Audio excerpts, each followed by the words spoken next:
Tuan-tuan rahmati Allah Subhanahu wa taala, marilah kita mulakan dengan kita memanjatkan kesyukuran kepada Allah Subhanahu wa taala kerana pada pagi ini kita masih lagi dapat bersama-sama untuk kita mengerjakan solat fardu subuh dengan cara yang terbaik, dengan yang dianjurkan oleh baginda Rasulullah sallallahu alaihi wasallam. Mudah-mudahan Allah Subhanahu wa taala mengekalkan nikmat ini kepada kita, dan juga mudah-mudahan dengan usaha yang kita lakukan ini Allah Subhanahu wa taala akan memberikan keredaannya kepada kita, kepada keluarga kita, kepada sahabat handai kita, kepada jiran-jiran kita, insya-Allah. Ini dah hujan-hujan ni kan, godaan tu besar sikitlah.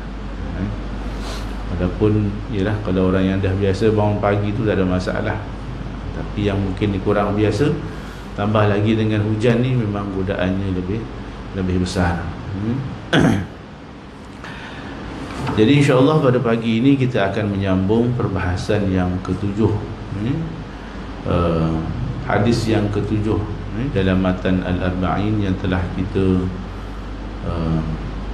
mulakan pada hari Rabu yang lepas, iaitu hadis yang diriwayatkan oleh Imam Muslim, yang disampaikan ataupun yang diceritakan oleh Abi Ruqayyah Tamim bin Aus Ad-Dari radhiyallahu anhu, anna Rasulullah sallallahu alaihi wasallam atau anna Nabiy sallallahu alaihi wasallam qala ad-dinun nasihah. Wa qulna ya Rasulullah liman? Qala lillahi wa li kitabihi wa li rasulihi wa li a'immatil muslimin wa amatihim. InsyaAllah pada pagi ini kita akan sambung perbahasan yang ketiga berkenaan dengan hadis ini. Setelah kita mengupas apakah yang dimaksudkan dengan nasihat bagi Allah Subhanahu wa taala, bagi kitabnya dan bagi rasulnya. Yang mana yang dimaksudkan dengan nasihat kepada Allah itu adalah bagaimana Allah Subhanahu wa taala menjadikan agama itu sebagai sesuatu yang membawa kebaikan kepada umatnya. Kita tahu bahawa maqasidus syariah tu ada 5. Ada 5. Tujuan Allah menurunkan syariat itu ada 5. Mana yang dikupas oleh para ulama fiqh, untuk menjaga nyawa, untuk menjaga agama, untuk menjaga diri, maruah dan sebagainya. Jadi Allah Subhanahu wa taala dengan penurunan agama itu, dengan penyampaian agama itu oleh para rasulnya, bertujuan untuk memberikan kebaikan kepada hamba-Nya, kepada manusianya yang telah dilantik, yang telah diangkat untuk menjadi khalifah Allah Subhanahu wa taala. Wa ma khalaqtul jinna wal insa illa liya'budun. Yang menyebabkan para iblis merasa sangat dengki, merasa sangat tercabar dengan penciptaan manusia dan pelantikan manusia. Bahkan Allah Subhanahu wa taala ketika mula Allah Subhanahu wa taala hendak menciptakan manusia itu, maka diriwayatkan dalam kitab Allah itu bagaimana malaikat juga mempersoalkan, ataj'alu fiha man yufsidu fiha wa yasfiku dima. Seolah-olah malaikat dah tahu bahawa manusia yang bakal dijadikan sebagai khalifah ini, dia hanya tidak ada buat kerja lain. Dia nak berbalah, dia nak bergaduh, dia nak menumpahkan darah antara satu sama lain.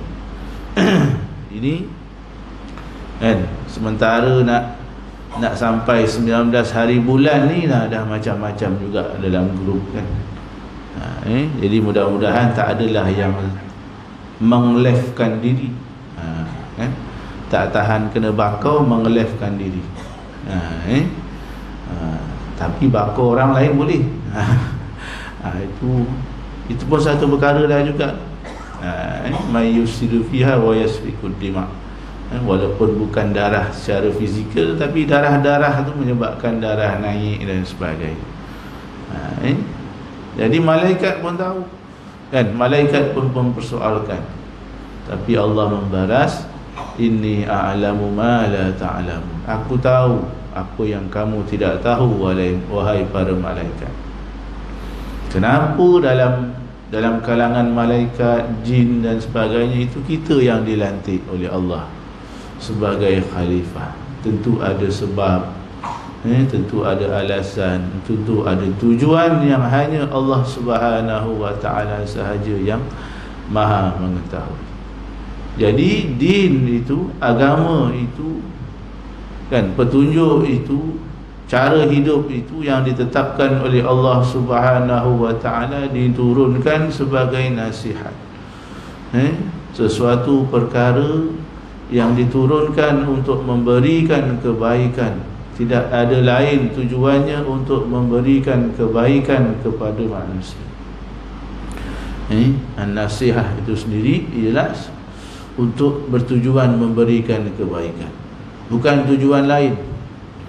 Syariat diturunkan untuk memberikan kebaikan, walaupun mungkin ada sebilangan kita yang menganggap bahawa perkara itu menyusahkan.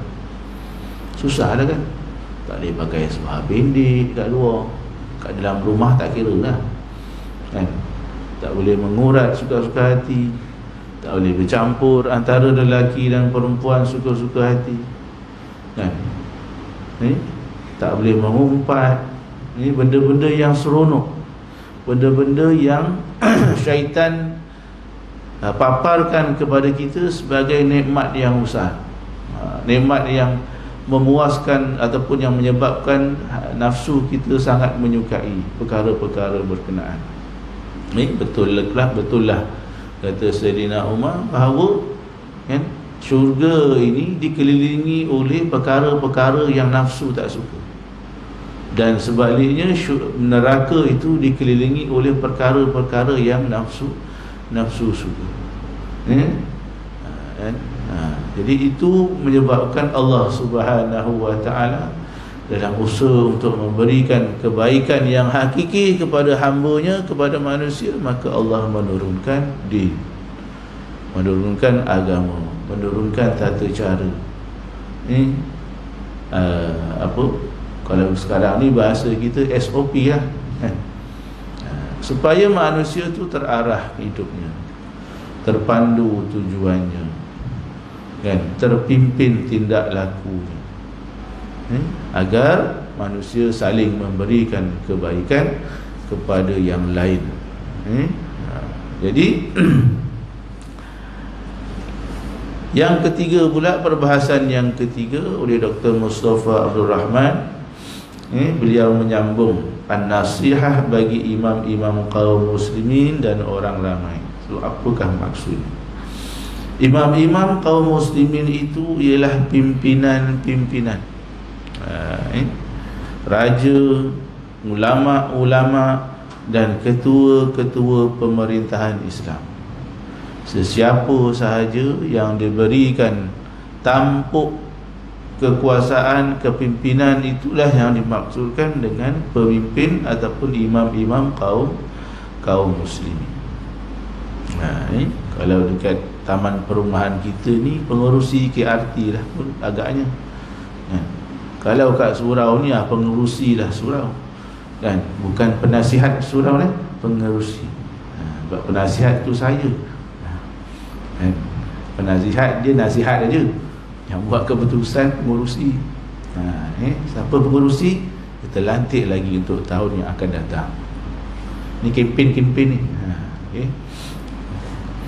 Bersedia, pengurusi pun bersedia tu, kan, sebab dia dah bencin, kan. Jadi yang diberikan tanggungjawab untuk memimpin sesuatu organisasi, sesuatu kaum, sesuatu kumpulan manusia, itulah yang dinamakan sebagai imam-imam kaum muslimin. Tak semestinya ketua kerajaan, Tak semestinya ketua parti, bahkan ketua keluarga juga adalah imam-imam kaum muslimin. Tuan-tuan saya yang bernama sebagai bapa ni, sebagai suami ni, kita adalah imam-imam kaum muslimin dalam konteks kita yang tersendiri. Sebab itulah kita akan dipertanggungjawabkan sama ada kita suka ataupun tidak, apa-apa sahaja yang berlaku di dalam kawasan ataupun kepimpinan kita, yang mempunyai ataupun yang dilakukan oleh anggota-anggotanya. Sebab itu tanggungjawab itu besar, tanggungjawab itu berat, dan tanggungjawab itu kita pikul dengan rela. Kalau tuan-tuan kata saya tak nak ustaz, saya nak kahwin je tapi saya tak nak jadi imam, tak boleh lah. Kecuali tuan kena paksa masa nikah dulu. Ada yang kena paksa masa nikah? Herol kena paksa masa nikah? Tak ada, dia yang nak, tergila-gila kan. Mandi tak basah, makan tak kenyang, masak kari tak jadi. Kalau dia lah kan, bakar kari Bandar Puteri kan. Masing-masing dengan rela hati kan. Mungkin ada yang nasihat, nantilah dulu, kerja dah dulu, cari duit lah dulu, establish dah dulu. Oh tidak, hatiku sudah pada si dia. Jadi masing-masing dengan rela hati kan, untuk menawarkan diri menjadi imam kepada makmum kita. Hasil daripada itu maka lahirlah anak-anak, lahirlah cucu-cucu dan sebagainya. Jadi ad-dinun nasiha ini juga ditujukan kepada kita selaku imam-imam muslimin, kaum muslimin. Bukannya kepada isteri kita, atau isteri-isteri kita, atau isteri-isteri kita, atau isfah kita kan? Sebab yang bertanggungjawab itu kita yang menentukan. Sepatutnya kita yang menentukan. Walau orang kata presiden kurang berkuasa ustaz, yang berkuasanya Perdana Menteri kat rumah tu kan? Tak apalah, tapi kuasa pemutusnya sepatutnya di tangan suami, di tangan ketua keluarga. Jadi semuanya secara sukarela. Maksud nasihat kepada mereka ialah menolong dan menyokong mereka dalam perkara kebenaran dan keadilan.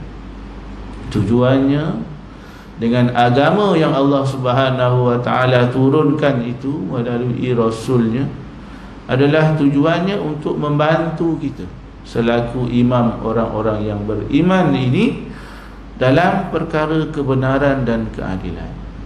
Membantu kita untuk mengenal pasti yang mana yang benar dan baik untuk keluarga kita, yang mana yang adil untuk keluarga kita, yang mana yang hak.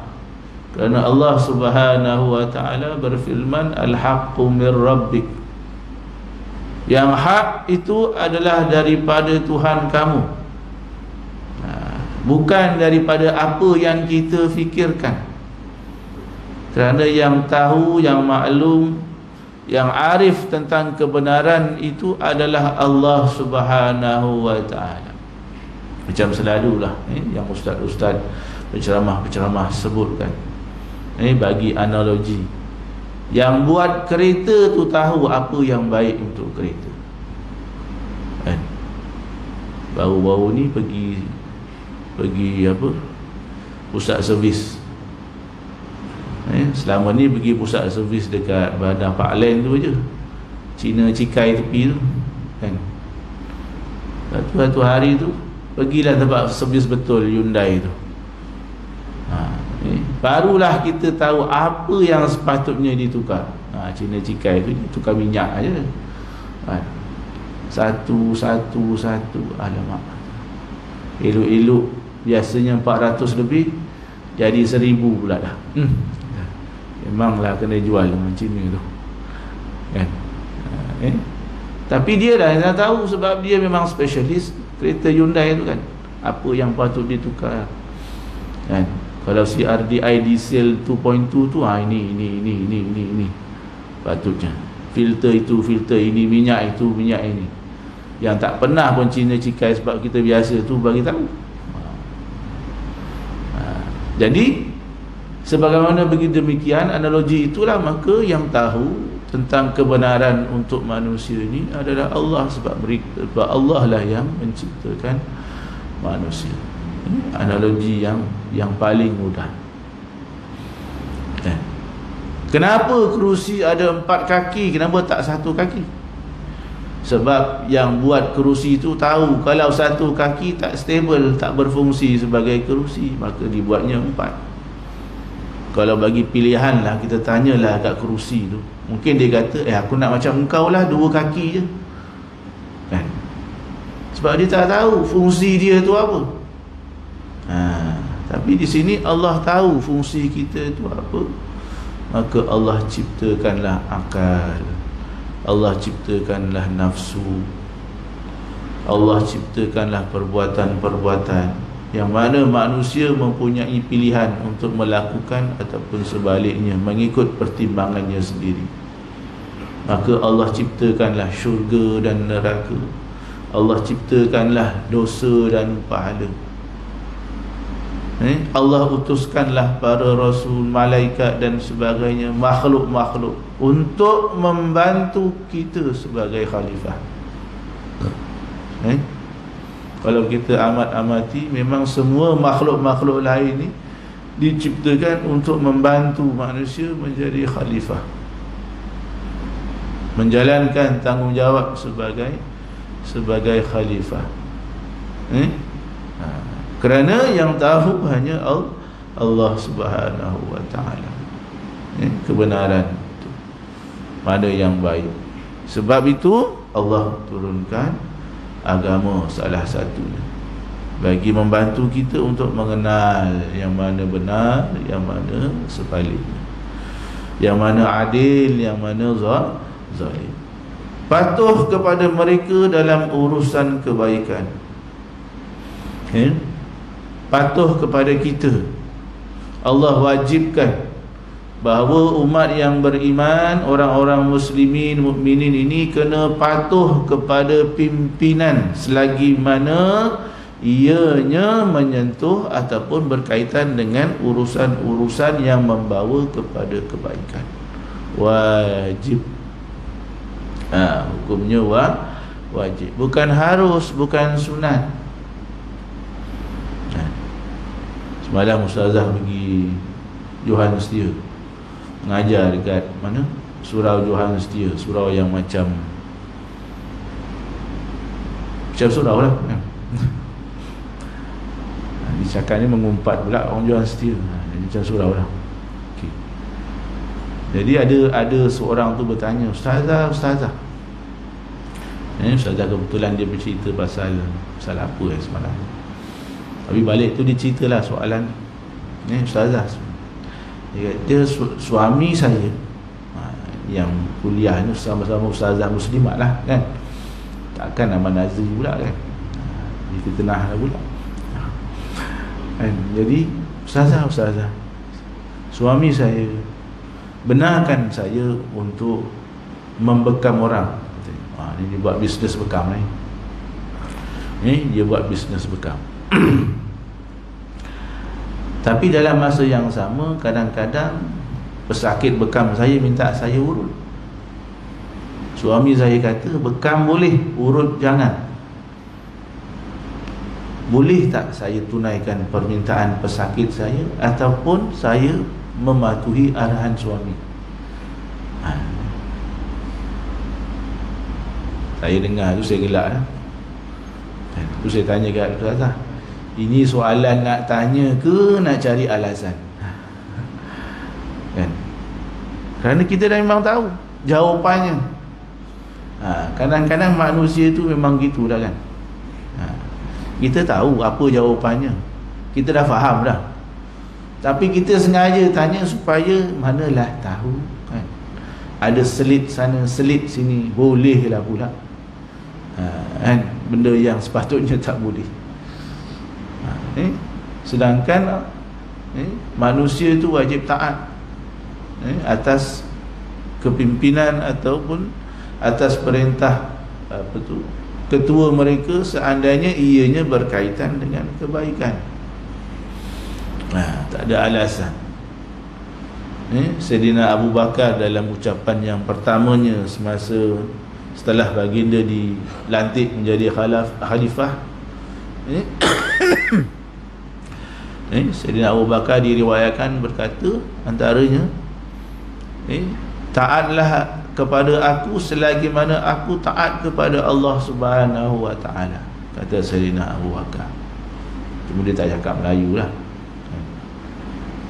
Abu Bakar kata, taat kepada aku selagi mana aku taat kepada Allah. Maksudnya, kalau perkara yang aku perintahkan itu tidak melawan ataupun tidak bertentangan dengan kepentingan Allah Subhanahu wa taala, dengan ajaran Allah Subhanahu wa taala, dengan sunnah Rasulnya sallallahu alaihi wasallam, maka taatlah kepada aku. Dan itu memang dasarnya. Itu memang dasar dalam agama kita. Taat kepada pimpinan itu adalah wajib, no question. Cumanya nanti kita diberikan pilihan untuk memilih, pilihlah. Tapi tak bolehlah kita mengingkari arahan pemerintah. Cuma kita diberikan peluang untuk buat pilihan, okeylah, tak apalah. Tapi dalam perkara-perkara yang lain, walaupun dalam tempoh kerajaan interim sekarang, interim lah kan? Interim lah? Bukan interim, apa? Caretaker lah, apa-apalah, kan? Kita masih kena taat kalau dia membawa kepada kebaikan, tidak mengarahkan kepada maksiat pada Allah Subhanahu wa taala.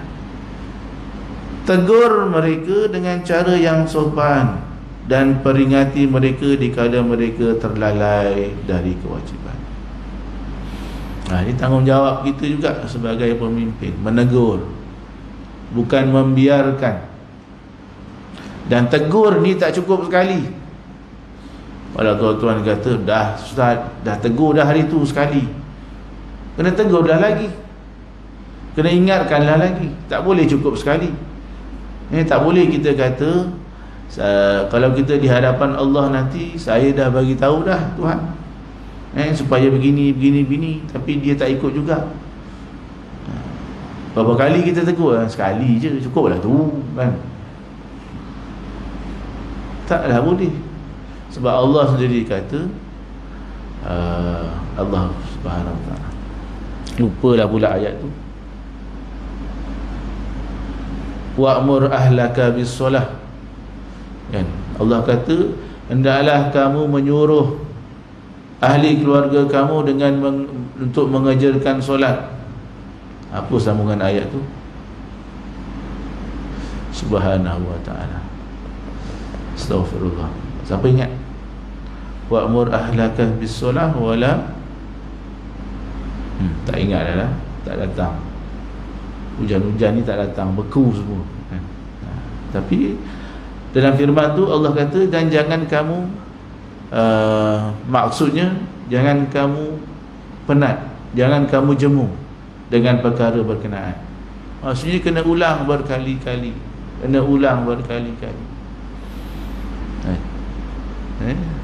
Jangan kata anak tuan-tuan, anak saya pun sama juga. Kalau kita tak ketuk bilik tu, tak bangun, walaupun dah beranak pinak, walaupun dah ada anak seorang, dua orang, tak ketuk, dia jadi buat liat dia je betul lah, walaupun sekolah agama lah apa dah, sama je. Budak-budak, nama budak-budak pun sama. Jadi kena peringatkan, kena tegur berulang kali, dengan cara yang sopan, dengan cara yang sepatutnya. Maksud sopan kat sini bukan dengan cara yang baik, maksudnya dengan cara yang sesuai. Sebab manusia tu dia berbeza kan. Mungkin cara untuk A tak sama untuk cara B, dan sebagainya. Jadi kena ikut kesesuaian. Dan memperingati mereka dikala mereka terlalai dari kewajipan. Sama ada kewajipan yang asas ataupun kewajipan yang sampingan dan sebagainya. Kena selalu peringatkan. Dan jangan dihasut orang ramai supaya keluar dari barisan ketaatan yang membawa kepada kekacauan. Ini sensitif sikit. Musim-musim pilihan raya ni. Tapi Dr. Mustafa dalam mengupas perkara ini menyebut jangan dihasut orang ramai supaya keluar dari barisan ketaatan yang membawa kepada kekacauan. Kalau nanti kerajaan baru telah terpilih, telah terlantik, maka janganlah pula ada yang menghasut supaya kita topple ke dan sebagainya. Ini satu perkara yang ialah mungkin tak ramai orang bersetuju. Tetapi dalam Islam ada satu istilah yang disebut sebagai bughah, yang mana pemerintah boleh memerangi al-bughah ni. Bughah ni adalah pembelut ataupun pemberontak, dan darah mereka kalau dalam dalam syariat kita adalah halal.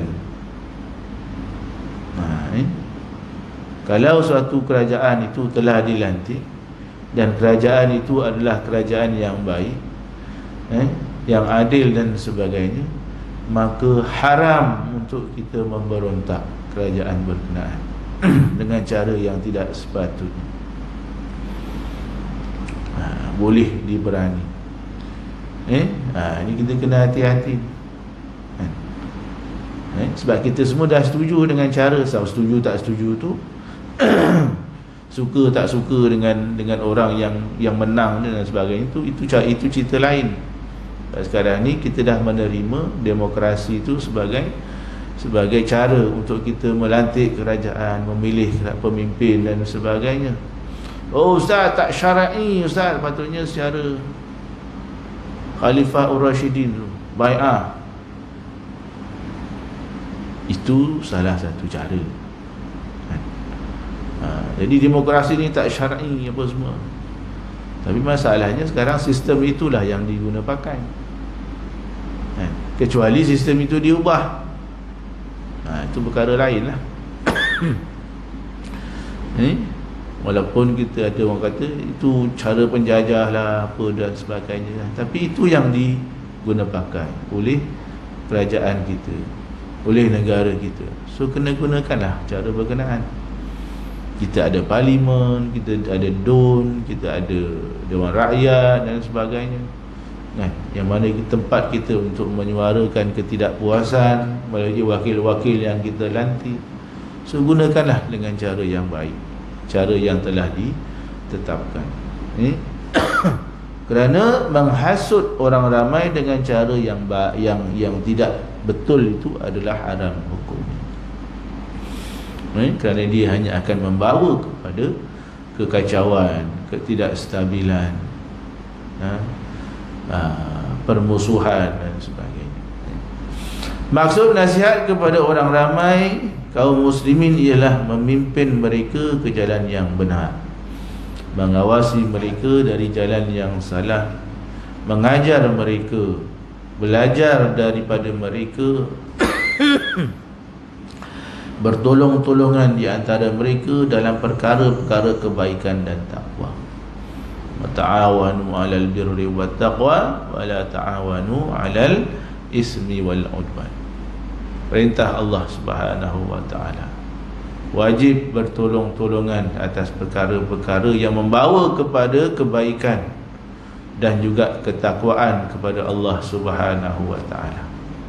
Dan haram hukumnya bertolong-tolongan kepada perkara-perkara yang membawa kepada dosa dan juga permusuhan.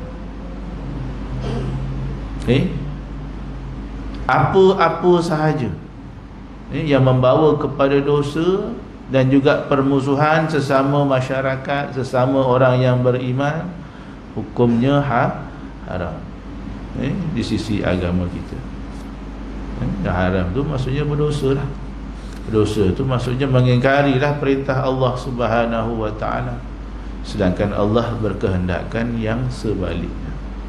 Dengan turunnya din itu tadi, sebenarnya yang disebutkan oleh Rasulullah sallallahu alaihi wasallam, saling hormat menghormati, cinta mencintai, bersama-sama memelihara kemaslahatan hidup dengan menjauhi sifat-sifat yang membangkitkan fitnah dan permusuhan, dan memahami bahawa tiap-tiap seorang adalah anggota masyarakat. Betul pula kan? Betul pula perbahasan tu dalam musim-musim ni kan? Itu peringatan daripada pengarang kitab yang mengupas hadis Rasulullah sallallahu alaihi wasallam. Perkara sepatutnya yang digembar-gemburkan, yang disuburkan adalah yang boleh menyuburkan sikap hormat menghormati antara ahli masyarakat, bukan yang membawa kepada permusuhan. Yang cinta mencintai antara sesama jiran, bersama memelihara kemaslahatan hidup. Tujuannya supaya hidup, keamanan dan kemaslahatan hidup terpelihara. Apabila kita telah hadirnya sifat cinta mencintai, hormat menghormati, sama-sama menjaga kemaslahatan hidup bermasyarakat. Tidak ada masyarakat kalau tidak ada diri, tidak ada masyarakat kalau tidak ada diri perseorangan. Kerana masyarakat itu terdiri daripada individu. Macam-macam mana pun kita kena akui bahawa masyarakat ini adalah anggotanya daripada individu-individu yang masing-masing kena menjalankan tugas masing-masing untuk memelihara hidup bermasyarakat itu, yang boleh menyebabkan keharmonian, kesejahteraan, keamanan dalam kalangan anggota masyarakat. Sebab itu kebaikan masyarakat kerana kebaikan tiap-tiap diri. Oleh kerana masyarakat itu terdiri daripada individu-individu, maka setiap individu kena bertindak untuk mengarahkan kepada kebaikan. Setiap manusia kena buat baik, kena bersikap baik, bertindak dengan cara yang baik. Kerana jika masing-masing buat perkara yang sama, maka akan timbullah kebaikan kepada masyarakat. Jadi masing-masing bila bertindak itu kena memikirkan, adakah tindakan aku ini membawa kebaikan ataupun sebaliknya.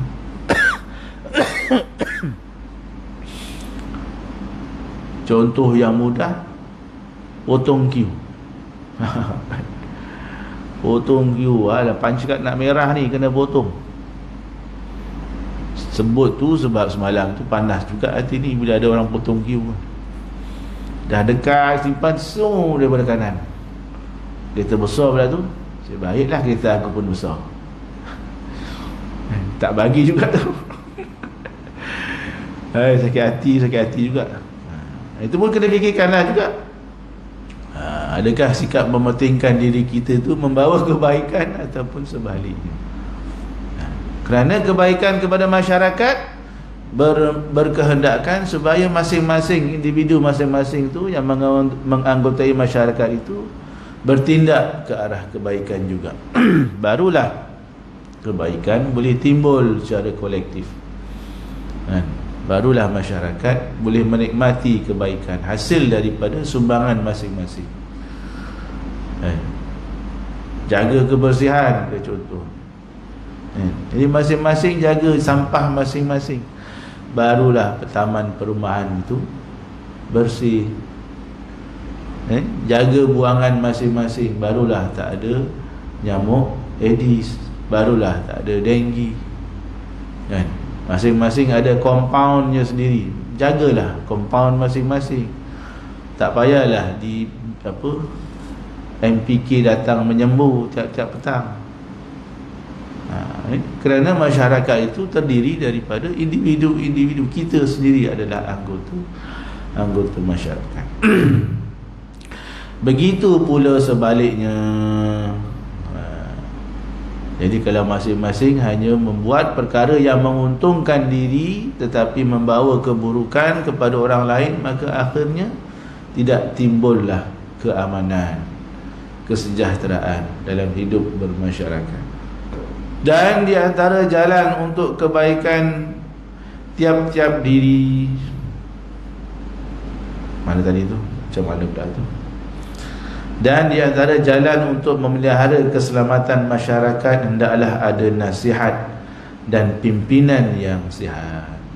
Sebab itu, untuk mewujudkan kebaikan itu, maka kita diberikan tanggungjawab untuk memilih pemimpin yang baik. Nanti diberikan peluang, so buatlah pilihan yang terbaik menurut hemat kita, yang boleh membawa kebaikan, bukan hanya menyokong dan mengundi sembrono sahaja. Tengok parti, kan masalah juga ni. Bab-bab parti ni sekarang melompat dah, haram dah, diharamkan oleh pemerintah dah. Kan? Parlimen dan haramkan, dah luluskan akta apa? Akta lompat katak. Tak tahulah nak kata apa. Hal ini haruslah dilakukan dengan cara yang teratur, mengikut jalan yang benar lagi bijaksana, dengan menghindarkan perkara yang membawa keburukan, baik dalam cara mengeluarkan perkataan maupun dalam perkara yang melakukan perbuatan. Perkataan kena jaga, perbuatan kena jaga. Sampaikan dalam satu hadis, Rasulullah SAW menceritakan bagaimana baginda menyangka jiran ini boleh mewarisi harta. Kerana malaikat Jibril selalu berpesan, terlalu kerap berpesan kepada baginda agar berbuat baik kepada jiran.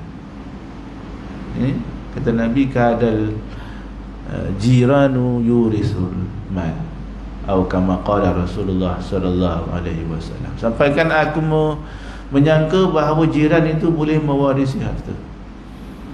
Kerana kerapnya malaikat Jibril mengingatkan, berpesan supaya berbuat baik dengan jiran tetangga.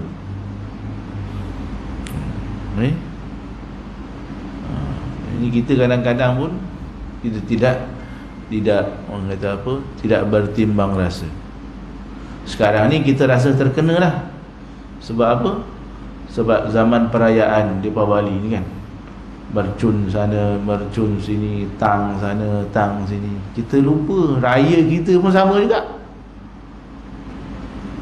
kan? Apalah main mercun ni? Mercun ni Cina je yang main. Apa kaitan dengan Deepawali?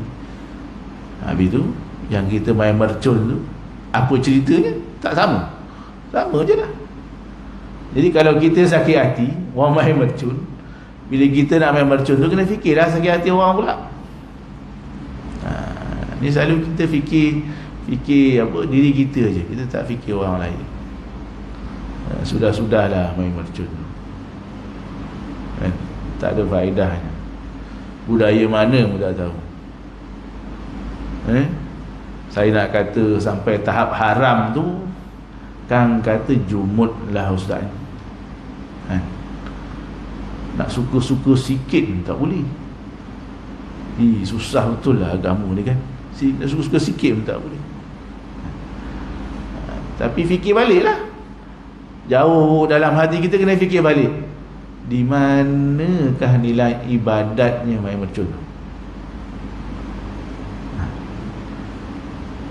Apatah lagi yang jual mercun, di mana nilai ibadat?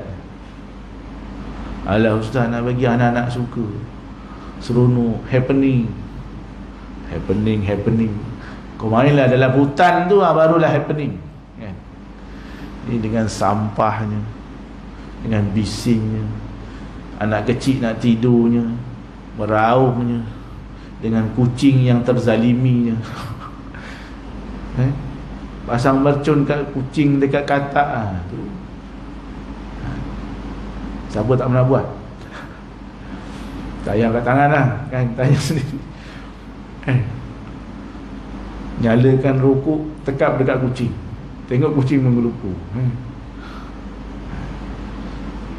Jadi di mana nilai ibadat? Kat situ pun kita dah tahu dah. Cuma kita kata tak apa, setahun sekali. Setahun sekali. Nak happening setahun sekali. Masalahnya bukan setahun sekali. Kalau setahun kalau seumur hidup sekali tu boleh tahan ni tiap tahun. Tiap tahun. Raya haji pun main juga. Apa kaitan dengan raya haji pun tak tahu. Nasihat memanglah besar faedahnya, tetapi kalau silap cara membawa pula kepada bencana. Nak bagi nasihat ni pun kena dengan cara yang baik, dengan cara yang sesuai. Takut-takut bencana yang mendatang hasil daripada nasihat yang kita keluarkan, bukan dengan cara yang baik itu tadi. Tetapi kalau silap caranya membawa pula kepada bencana. Sebab itu seorang yang memberi nasihat hendaklah mengerti cara bagaimana hendak melakukannya supaya nasihatnya dapat menginsafkan dan diterima. Sebab tu Allah Subhanahu Wa Taala ada menyebutkan di dalam Al-Quran, apa ayatnya? Subhanallah. Alah, lupa dah pula, tak ingat. Mentang-mentang nak pergi Langkawi, tak ingat habis lah. Hari ni nak pergi Langkawi ni, nak cerita je lah. Janganlah pesan coklat. Coklat banyak kat Mahidin, carilah sendiri. Okay. Lupa, betul lupa. Padahal ayat tu memang selalu kita sebut. Ni tak ingat pula.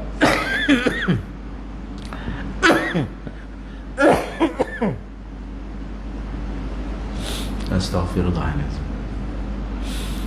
Betul-betul lupa ni tuan-tuan. Tak apalah, nanti kalau ingat kita sebutkan. Nasihat dilakukan kepada orang ramai, kepada seorang dan juga kepada beberapa orang yang tertentu. Tiap-tiap nasihat itu hendaklah dengan cara yang sopan lagi bijaksana. Ud'u, ni baru ingat. Ud'u ila sabili rabbika bil hikmah wal mau'izatil hasanah wajadilhum billati hiya ahsan. Ud'u ila sabili rabbika bil hikmah, kata Allah Subhanahu Wa Taala. Serulah kepada jalan Tuhanmu dengan cara yang bijaksana, dengan cara hikmah. Sebab hikmah itu dia tidak sama antara satu orang dengan orang yang lain, satu masyarakat dengan masyarakat yang lain. Mungkin ada masyarakat yang memerlukan orang kata disampaikan dengan cara yang lembut. Ada masyarakat yang perlu diberikan dengan cara yang keras ataupun kasar. Jadi kena ikut tempat, kena tengok mad'u, kena tengok siapa yang kita hendak sampaikan nasihat berkenaan, sesuai dengan keadaan mereka yang dinasihatkan itu. Dan kalau nasihat itu kepada orang atau beberapa orang, maka hendaklah dilakukan dengan cara yang tersembunyi. Ini pun satu perkara juga. Seni memberikan nasihat, kita kena tengok. Kita kena tengok ego seseorang.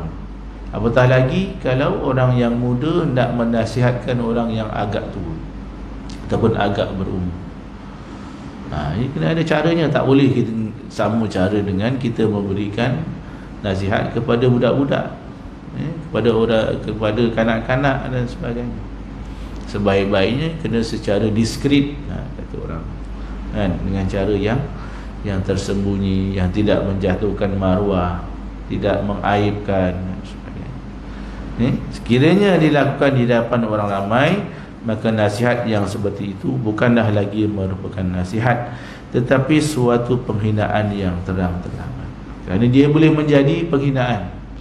Asalnya kita kata nak nasihat, tapi jika dia lakukan di hadapan orang ramai dengan cara yang tidak sepatutnya, takut dia menjadi penghinaan dan bukan menjadi nasihat.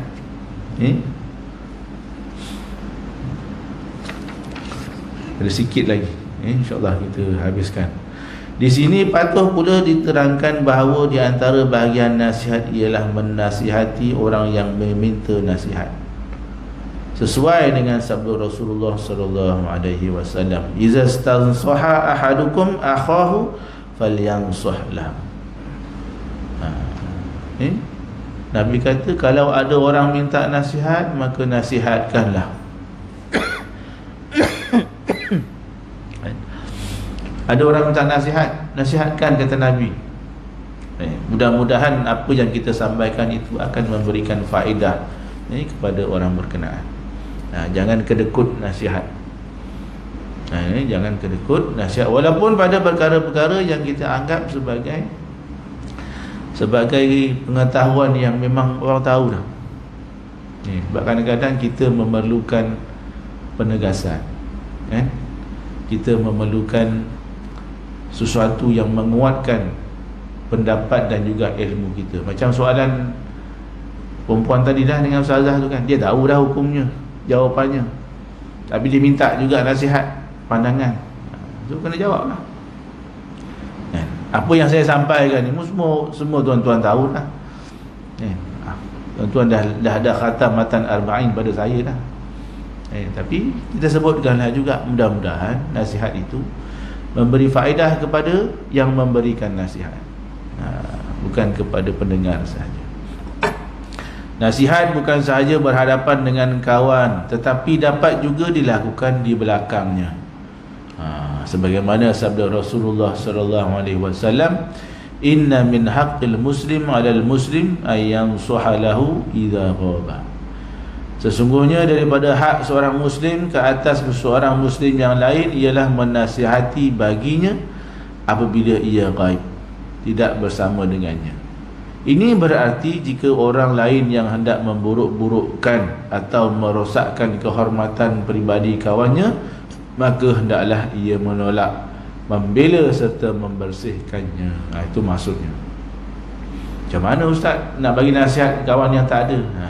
Maksudnya jangan bersetengkol kalau ada orang yang nak memburukkan kawan kita dan sebagainya. Paling-paling tidak lari lah. Paling-paling tidak lari. Kerana perbuatan memburukkan, cerita sesuatu yang buruk di belakang orang lain tu dinamakan sebagai mengumpat. Berdosa hukumnya. Bukan saya yang cakap, ustaz dia yang cakap, saya dengar je. Yelah, bab mengumpat ni, orang yang bercakap dengan orang yang mendengar sama aja, dosa je. Jadi kalau ada orang yang mula mengumpat, sama ada kita memberhentikan dia ataupun kita lari. Kalau tidak, sama aja, dosa je. Sebab orang tidak akan bercakap kalau tidak ada yang mendengar. Ada orang mengumpat seorang-seorang depan tiang, orang yang tak apa betul tu mungkin lah kan, ataupun orang yang nak lepas tension kan, depan cermin. Itu pun terpaksa depan cermin, dia nampak ada orang kat depan kan, walaupun diri dia sendiri. Dalam kitab Penawar Bagi Hati tu kan, anggota yang ketiga, lidah.